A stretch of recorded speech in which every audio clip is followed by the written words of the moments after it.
Esse é um daqueles vídeos raros, impagáveis, que a gente diz só acredito vendo, mas depois, mesmo de a gente ver, a gente não consegue acreditar. O caso da PGR contra o Felipe Martins, ele foi demolido, ele foi arrasado. A casa caiu, não sobrou pedra sobre pedra. O que nós estamos falando quando se trata das sanções, possíveis sanções da Lei Magnitsky, é exatamente o que está contido na carta do Departamento de Justiça dos Estados Unidos. A afronta à primeira emenda à Constituição americana por agentes estrangeiros, no caso, o ministro Alexandre de Moraes, em solo americano. A gente não pode esquecer isso. Ele age como ditador, faz o que fazem os ditadores e acha que está defendendo a democracia. Faça o seguinte, candidate-se a um cargo majoritário. Sejam bem-vindos, o meu nome é Bruno, deixe o seu like e inscreva-se no canal.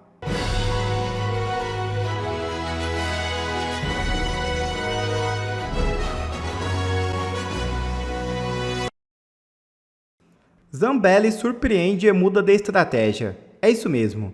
A deputada federal Carla Zambelli deve desistir de ir para a Itália e deve pedir asilo político ao governo dos Estados Unidos. A parlamentar está nos Estados Unidos, mas por ter cidadania italiana, pretendia viajar para a Itália e permanecer na Europa. A mudança de estratégia ocorre após um deputado italiano de esquerda, Angelo Bonelli, acionado ao governo da Itália para cobrar a extradição da brasileira. Após a ofensiva desse deputado italiano, Zambelli passou a considerar a possibilidade de permanecer nos Estados Unidos e pedir asilo político a Donald Trump.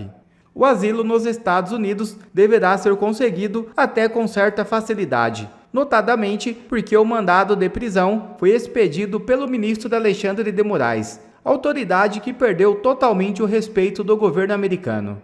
Além do mandado de prisão, Moraes também mandou derrubar as contas de familiares de Carla Zambelli nas redes sociais, o que é um absurdo. Olha o que o Moraes decidiu. Ele mandou bloquear todos os bens de Zambelli. O ministro mandou as empresas Getter, Meta, LinkedIn, TikTok, X, Telegram e YouTube bloquearem as redes da Zambelli em 2 horas, sob pena de multa de R$100 mil por dia. Além de mandar bloquear também, presta atenção, as contas do filho de 18 anos da Zambelli e da sua mãe idosa, que são terceiros. Eles não são investigados, não são réus por qualquer crime. Dá uma olhadinha na decisão porque é inacreditável. Inacreditável. Eles não são investigados. E sabe o que é mais surreal? Ele mandou bloquear essas contas aí, que eu destaquei em amarelo aqui para você, que são as contas aqui do João Zambelli, da Rita Zambelli, família Zambelli. Mandou bloquear essas contas aí sem qualquer fundamentação. Eu fiquei procurando na decisão, gente, eu olhei antes da decisão, depois, fiz pesquisa por termo, para ver se tinha passado alguma coisa, e simplesmente não existe. Se fosse um juiz em primeira instância que manda bloquear a conta de terceiro sem uma fundamentação, isso aí seria anulado por falta de fundamentação, e o juiz ia responder na corregedoria porque isso aí é um erro crasso, é grosseiro, é coisa de estagiário. Isso é absolutamente inconstitucional, ilegal, um abuso de autoridade, não só pela falta de fundamentação, mas porque viola o artigo 5º, os incisos 54, viola também o inciso 44 da Constituição Federal, que dizem que a pena ela não pode ultrapassar a pessoa do condenado. Dizem ainda que a liberdade de ninguém vai ser privada sem o devido processo legal. E mais do que isso, os próprios bloqueios em si, como nós sabemos, eles são ilegais porque não existe previsão na nossa lei de bloqueio de perfis inteiros, apenas para postagem específica, algo que o Moraes nunca respeitou. Portanto, os bloqueios eles são sim censura prévia, tornando essa decisão ainda mais inconstitucional do que ela já é. Mas aí alguém pode dizer, Deltan, mas a Carla Zambelli ela disse que passou as contas dela para a mãe. Moraes mandou bloquear as contas da mãe para ela não continuar a cometer crimes por lá. Minha resposta para isso é, e daí? Primeiro que, como a gente já viu, nada daquilo que o Moraes disse que a Zambelli está fazendo é crime. Então não tem crime. Mas ela não está respondendo por um crime de rede social. Ela foi condenada lá por uma invasão hacker aos sistemas do CNJ. Ela responde outro crime por porte ilegal de arma de fogo correndo na rua atrás de alguém. Mas ela não praticou crimes em tese pelas redes sociais. Então não tem crime aí. Em segundo lugar, não tem nada que impeça a Zambelli de transferir as contas dela para quem quer que seja. Ela é livre para fazer isso. Como cidadã, ela pode fazer tudo o que a lei não proíbe. E não tem lei nenhuma que impeça ela de passar as redes sociais para sua mãe, para o seu filho, para quem ela quiser. E não tem nenhuma evidência de que essa transferência é uma fraude. De que houve a transferência e a Carla que continua a usar. Não tem evidência disso, aliás, não tem fundamentação, como eu disse. Se ela transferir, se for a mãe ou o filho que usar, boa, não tem nada errado, nada que impeça isso. E por fim, a Câmara dos Deputados, ela tem uma oportunidade gigantesca aqui de agir diferente do como ela agiu com o Daniel Silveira e defender as prerrogativas dos deputados, porque isso aqui não é um ataque ou uma violação a Carla Zambelli. É um ataque e uma violação inconstitucional à Câmara dos Deputados, a todos os deputados, que agora eles podem ser presos a qualquer momento por Moraes e pelo STF, que simplesmente ignoram a Constituição. E a armação contra Felipe Martins é desmascarada ao vivo na CNN e Deltan Dallagnol também comenta sobre isso. Assista. A armação contra Felipe Martins foi desmascarada ao vivo e a cores na CNN, que revelou ainda a razão oculta, secreta da prisão ilegal de Felipe Martins, que vai te deixar aí de queixo caído. Esse é um daqueles vídeos raros, impagáveis, que a gente diz só acredito vendo, mas depois, mesmo de a gente ver, a gente não consegue acreditar. Essa foi a minha reação, o meu sentimento. Eu fiquei incrédulo assistindo isso aqui e achando até que, sei lá, era um vídeo feito por inteligência artificial, de tão absurdamente verdadeiro, claro, objetivo, no ponto. E aí eu senti que eu precisava compartilhar com vocês. Então bora lá comigo, direto ao ponto, direto ao vídeo. Bom, vamos lá, Márcio. Como tem muito depoimento, né, eu vou me ater aqui ao caso mais controverso, talvez, aí dessa denúncia, que é do ex-assessor internacional do Bolsonaro, Felipe Martins, que ficou preso ali preventivamente por 6 meses, sob a acusação de ter fugido do Brasil lá com o Bolsonaro, mas depois confirmou que ele nunca havia deixado o país. O que o Freire Gomes, o ex-comandante do Exército, diz nesses vídeos? Ele cita o Felipe Martins 2 vezes, né? Na primeira, ele se antecipa, voluntariamente ele diz espontaneamente que nunca afirmou que o Felipe Martins participou daquela reunião com os comandantes, que é uma reunião central com o Bolsonaro, que o Bolsonaro teria apresentado a minuta do golpe. Freire Gomes diz apenas que um assessor que ele não conhecia entrou, entregou um documento e saiu. E que quem disse que era o Felipe Martins foi o delegado da Polícia Federal durante a instrução do inquérito. Gente, opa, como é que é então? Quer dizer que o delegado da Polícia Federal colocou palavras na boca da testemunha que consta no depoimento que o general não disse, que o texto do depoimento foi fraudado, e a gente tá falando aqui de um general do Exército. Palavras de que Felipe Martins estaria na tal da reunião do golpe, quando ele não estava. Quem foi que disse mesmo que em um áudio vazado, espontâneo, muito sincero ali, que eles estão com a narrativa pronta? E que forçaram ele a dizer coisas que não aconteceram. Você lembra quem disse isso? Foi exatamente o Mauro Cid. E aí fica a pergunta, quem será que é esse delegado que disse pro Freire Gomes que o assessor que apareceu na reunião e entregou a minuta do golpe foi o Felipe Martins, hein? Será que por acaso foi o Fábio Schor? Bora seguir aqui, ó. Depois, nesses vídeos aí que nós vimos agora, o PGR, Paulo Gonet, insiste nessa questão, porque ela é controversa, ela é importante também para a PGR esclarecer, e pergunta se era o Felipe na reunião. E o Freire Gomes disse que não sabe que, como tinha esclarecido, ele não tinha condições, não tem condições de dizer que era o Felipe, mesmo depois que ele sabia quem que era o Felipe Martins, com base nas imagens ali no noticiário. Gente, então não era. Menos uma prova que coloca o Felipe Martins na cena do crime, do suposto crime, no local da reunião, reforçando as provas juntadas pela defesa, com base no Uber, com base na TIM, que mostram que o Felipe não estava no Palácio do Alvorada naquele dia e horário, o que é claro. Bora seguir aqui, ó. Pois bem, o comandante da Aeronáutica disse também que nunca viu o Felipe Martins. Então, de uma forma geral, isso tem uma percepção ali que enfraquece um pouco essa alegação de que ele era uma figura central, porque os comandantes não sabiam quem era ele.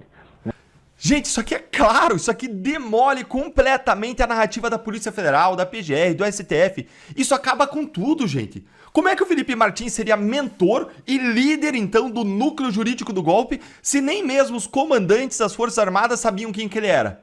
Como que ele teria uma participação central? como ele seria uma engrenagem importante na organização criminosa. Mas calma que fica ainda melhor. Olha aqui comigo. Né?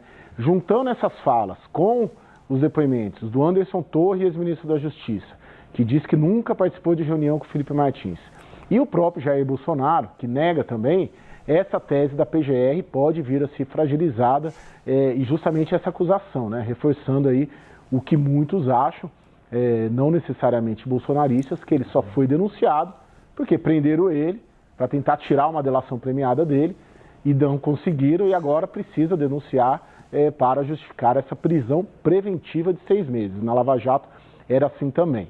Lembrando que... Gente, agora a gente chegou ao ponto central. Tá aí a grande armação suja, a fraude e a maior ilegalidade contra o Felipe Martins. Se for o João uma prisão preventiva para arrancar a delação premiada do Felipe, e como ele se manteve firme, como ele não falou nada, como não conseguiram, aí tinham que denunciar depois, tinham que acusar ele formalmente para justificar a prisão ilegal de 6 meses que eles tinham feito. E não, Caio Junqueira, na Lava Jato não teve nada disso, não era assim, simplesmente porque na Lava Jato não existe nenhum caso de preso que não tivesse sido denunciado no prazo legal de 35 dias, nem teve caso de preso que não tivesse os requisitos da prisão preventiva apreciados e revisados em 3 instâncias, muito menos teve caso de preso que se tivesse forjado uma viagem para o exterior ou qualquer documento para prender e manter a pessoa presa. Tá aí, gente, a armação revelada e denunciada ao vivo na CNN. E vamos finalizar aqui com a pá de cal na narrativa contra o Felipe. Olha aí. Quando o Alexandre de Moraes votou para tornar o Felipe Martins réu, ele disse que isso se baseava em 3 episódios: a delação do Mauro Cid, os registros de entrada no Alvorada e o depoimento do Freire Gomes. Os registros de entrada do Alvorada é sempre muito problemático ali, porque tem de entrada, mas não tem de saída, enfim.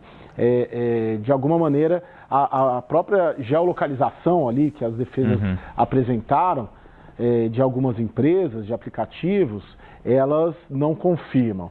O que é isso aí, gente? Ele mostra que, pelo aplicativo, pelo uso do celular da TIM, mostra que o celular dele estava em outro lugar, não estava ali no local da reunião. Mas mostra ainda outros aplicativos como Uber que mostra que ele não estava ali no local. Isso desmonta a questão do registro de entrada e saída do Palácio Planalto. E mais, ainda que tivesse entrado ou saído do Palácio Planalto, não quer dizer que ele estivesse naquela sala, naquele momento, naquele horário. Não quer dizer que dentro do Palácio Planalto, que é enorme, do Palácio do Alvorada, que é enorme, ele estivesse exatamente ali no local da reunião. Esse é o primeiro ponto, demolido. O depoimento do Freire Gomes, eu acabei de dizer, ele coloca ali uma dúvida e incerteza e sobra a delação do Cid. Ou seja, cai também o depoimento do Freire Gomes, que é esse que a gente acabou de ver, que colocaram palavra na boca dele. E aí sobra o quê? O Mauro Cid, aquele que, como eu disse, como eu mostrei pra vocês, disse que tinha uma narrativa pronta e que colocaram palavras na boca dele. Sobrou só essa delação. Que a gente sabe, aliás, uma herança da Lava Jato, que delação premiada por si só não pode ser considerado um meio de prova isolado. Então pegaria esse caso... Certíssimo, gente, certíssimo. Delação sozinha jamais serve para acusar, para prender, para condenar. A Lava Jato sempre exigia provas de confirmação. Agora ele está certo em relação à Lava Jato. A Lava Jato sempre exigiu provas independentes que confirmassem o que o delator disse. O que não existe nesse caso Felipe Martins. Aí com uma interrogação para ver daqui em diante como que isso vai ficar a situação jurídica dele. Gente, certíssimo, certíssimo. O caso da PGR contra o Felipe Martins, ele foi demolido, ele foi arrasado. A casa caiu, não sobrou pedra sobre pedra. Isso aqui, gente, é caso de absolvição sumária do Felipe Martins por falta de provas do crime. Mas agora eu quero saber de você, o que você acha?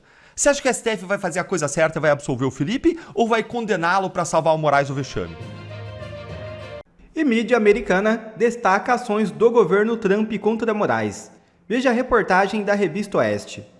E nos Estados Unidos, o canal de notícias Fox News repercutiu a carta enviada pelo Departamento de Justiça do governo Trump ao ministro do Supremo Alexandre de Moraes. O documento adverte o magistrado por ordenar que a plataforma de vídeo americana Rumble restringisse a liberdade de expressão de um usuário em solo americano. Em entrevista à Fox News, o CEO da Rumble, Chris Pavlovski, apoiou a ação, abre aspas, é um momento perigoso para quem defende a liberdade de expressão, fecho aspas.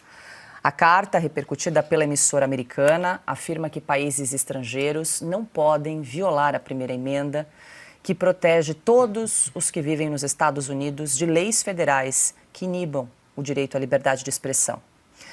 E ontem o ministro Alexandre de Moraes afirmou que o Brasil e o judiciário defenderão a democracia de agressões vindas de inimigos nacionais ou internacionais. É um princípio inflexível do Poder Judiciário, é um princípio inflexível da Justiça Eleitoral, defender o Estado democrático de direito. Pouco importa quais são ou quais serão as agressões. Pouco importa quais são ou quais serão os inimigos da democracia, os inimigos do Estado de Direito. Sejam inimigos nacionais, sejam inimigos internacionais, o país soberano como o Brasil sempre saberá defender sua democracia. Ana, a carta que nós comentamos ontem repercutiu aí na Fox News, e só para trazer o contexto, o discurso do ministro Moraes, que nós acompanhamos um trecho, ocorreu aí durante a cerimônia de inauguração do retrato do ministro Moraes na galeria dos ex-presidentes do Tribunal Superior Eleitoral. Essa foi a ocasião. Ok, bom, vamos lá. Bom, o ministro Moraes fez o bingo, né, da democracia e da falácia do ministro, né? Falou democracia, país soberano, Estado de Direito. Agora, o que é um princípio inflexível, Paula e parceiros, é a primeira emenda à Constituição dos Estados Unidos. É um princípio inflexível, ministro.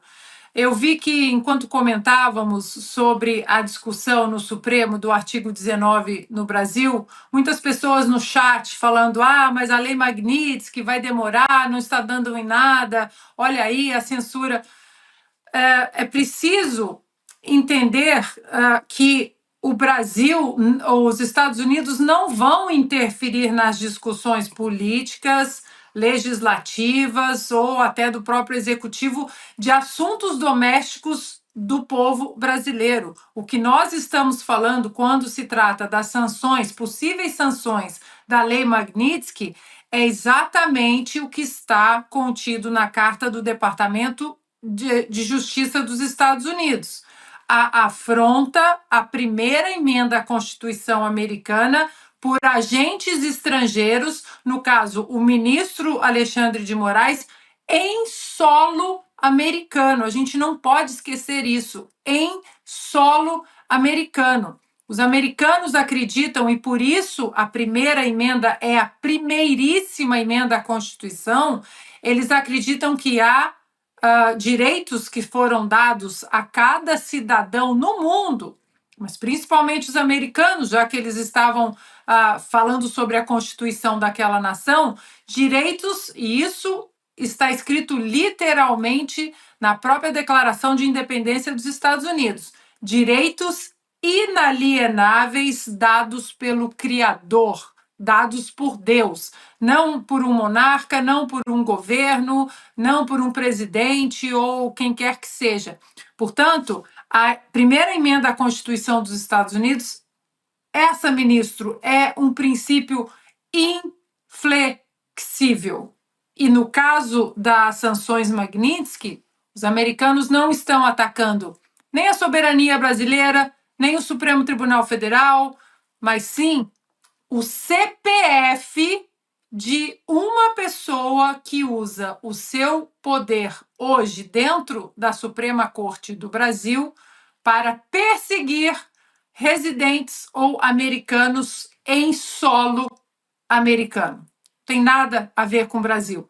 Portanto, repito, princípio inflexível, ministro, é a primeira emenda à Constituição para os americanos. Diga, Augusto. Olha, eu tenho um desprezo profundo por alguém que não tem dúvidas, só tem certezas e acha que é o portador das verdades, todas. O Alexandre de Moraes não tem nenhuma dúvida sobre o que faz. Ele acha que assim, venham os inimigos internacionais ou nacionais, é como se ele chefiasse o maior exército do mundo. É como se ele fosse uma junção de Israel com os Estados Unidos do ponto de vista da guerra. Ele desafia os brasileiros, né, em nome da democracia. Quer dizer, ele espanca a democracia, além do português, né? Espanca a democracia todo dia e tem certeza, ele não perde 5 minutos de sono com isso, que ele tem razão e é assim que se defende a democracia. O Estado Democrático de Direito. Ele age como ditador, faz o que fazem os ditadores e acha que está defendendo a democracia. Faça o seguinte, candidate-se a um cargo majoritário. Já que ele faz tudo isso, mostre que tem o apoio popular, ou então admita que o povo brasileiro todo está errado. Está errado. Ele acredita naqueles pobres militantes do PT que ficam, Xandão fez isso. Outro dia eu vi um artigo publicado pela Folha, o ditador Xandão não existe. E o sujeito achava que só o fato de chamar de Xandão já é uma tremenda prova de liberdade, de expressão. Repito e resumo por aqui, não merecem mais que desprezo os homens, os seres humanos que não têm dúvidas. Eu estou cheio de dúvidas, passei a vida tendo dúvidas e pensando sobre elas. Esse dorme tranquilo e tal, o futuro vai acordá-lo, tem dúvida.